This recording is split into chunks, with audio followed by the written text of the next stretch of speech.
I want to talk about Teri Moren's team real quick, and then I want to Yes. talk about the Darren DeVries and what his goal is going to end up being this week. But Yeah, the women's team season ended. yeah, it's unfortunate. I got my Yarden Garzon shirt on. There we go. Shout out He's a to the hell of a player. ladies. First of all, Teri Moren's team, and it's unfortunate they keep getting matched up with South Carolina in the second round. This is back-to-back years. Like, can we get somebody else? Anybody else? But yeah, her teams play so damn hard, and they're so fun to watch. They put so much effort, and it is just so much about the team over the individual. While it is difficult to win and beat these like higher level teams, it's just like watching them without fear walk into that arena and just play basketball, knowing how outgunned they were is just like, it's inspiring stuff. It is inspiring. And I want to give a special shout out to Chloe Moore McNeil. Absolutely. Obviously, Cindy Parrish is the other senior that's going to kind of go And out with flying colors. There's been some mixed reports on Carolyn Strickland that she may have eligibility next year. So look for her to potentially come back. But Sid Parrish and Chloe Moore McNeil were the two like seniors that are out of eligibility. And like, go ahead. Tough to see him go. I mean, Chloe McNeil. I mean, I started watching basically IU women's basketball as soon as Chloe Moore McNeil's freshman season. So I've seen the whole kind of development of her ever since she stepped on IU's campus. Contributor, great teammate, great shooter, great passer, very great all-around player. Loved the lefties. Loved watching her play at every moment. She's so fundamentally sound, always has been. Her entire career has really turned into a triple-double threat toward the end of her career, which is really cool. She put up a triple-double. I don't know if she's going to have any future in the WNBA. I obviously am rooting for her, but I mean, what a tremendous college career she had. And if it doesn't work out, hopefully she can maybe stay involved or do something greater beyond sports. What's the NCAA slogan? Do something. Do something greater and something other. She had an awesome. Honestly, just hoping her the best in just life, like whatever she wants to accomplish. She's so well equipped, just by her experiences in Indiana. Just super pumped for her, whatever she wants to do. It doesn't even have to be basketball for her. Chloe had an awesome Hoosiers Connect interview with Mackenzie Holmes, and she talked about that she's going to explore trying to play at the next level. Mm-hmm. And like you said, like I'm hoping somebody gives her a shot because she's a really dynamic guard. She affects the game in multiple ways. She's a great passer. She's a gritty defender. Yeah, she does everything good.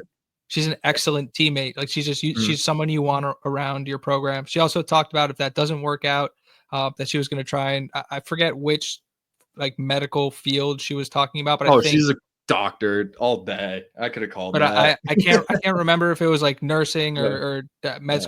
Yeah. You'll have to go watch the interview. She's working in a hospital. She's going to save lives. I couldn't think of a better person for it. And then just like you listen to the way like people talk about how she cares about her family and her story, and it's just like she's an easy person to root for, and so then you hope if it doesn't work out in the W and she is going to explore life after basketball, that maybe she comes back to Indiana in some sort of capacity and works with the team and is on staff with Teri Moren. So who knows?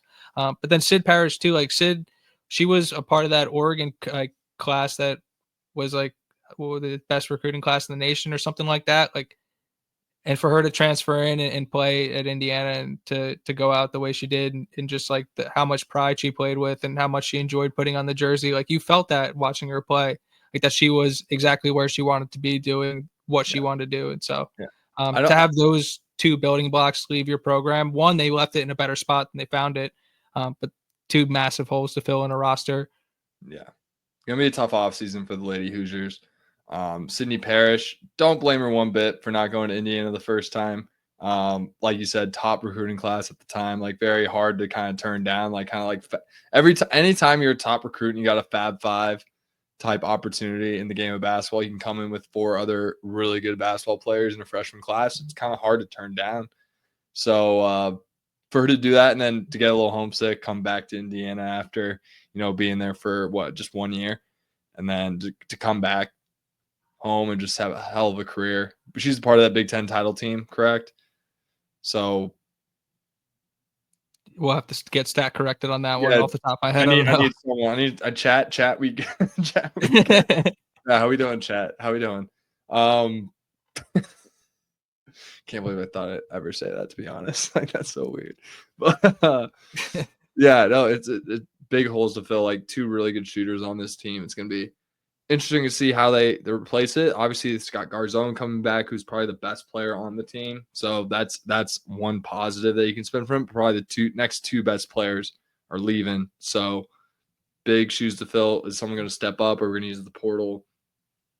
Well, the other thing too, and the last thing to close the book on the Sid Paris conversation, one of the things that she said in her kind of exit interview, like post game presser, was that if you want to play in the NCAA tournament, come to Indiana.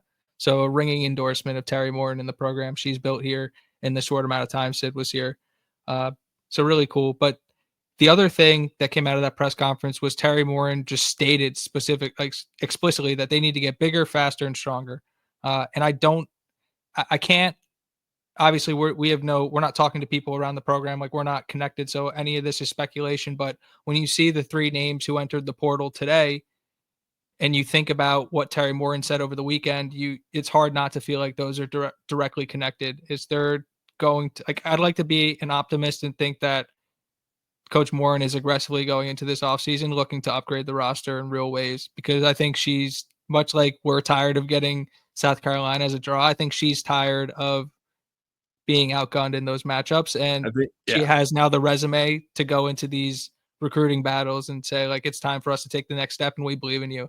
And so I'm really interested to see what this offseason looks like, because if not, then they lost three really good players that the fan base really loved. And so if you're not going to replace them with hopefully more talented players that kind of help you reach your goal, then that could be troubling. So I'm choosing to be an optimist, choosing to think that, you know, we're in for a really exciting offseason with Coach Moren. And yeah, I'm excited to see where it goes, because it's been like the Teri Moren experience is incredible.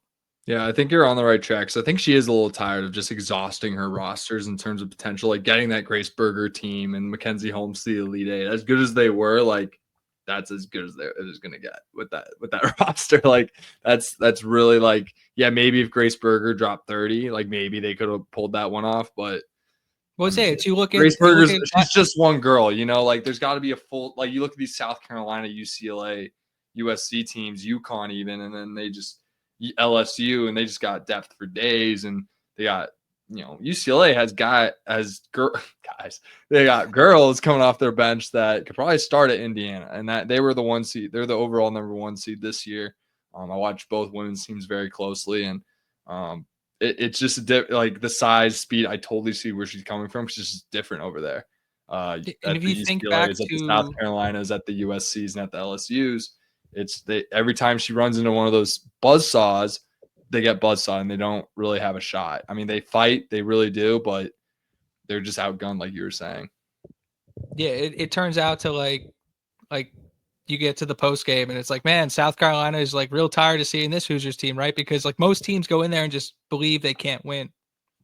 But even like you look at last year's roster and how like sick that game was, especially down the stretch, and how well the entire roster played. It's like it felt like we got the best performance of like five girls on the roster, and it felt like South Carolina didn't play well, and it just felt like it was just a tidal wave of just depth and size, and there's just certain things on a basketball court that these teams can do that Indiana just isn't capable of based on the pieces on the roster. And if that's going to change, you need to bring in different pieces. So yeah, they're able to keep Helani Pow at bay for a good 3 quarters, and then once you got going, it was basically game over. So they came in with the right game plan, executed. There's only so much you can do. Can't keep an All-American like Pow down for long. So love the fight from this program. They continue to always achieve expectations, like overachieve, and continue to do like exactly what we want our men's team to do.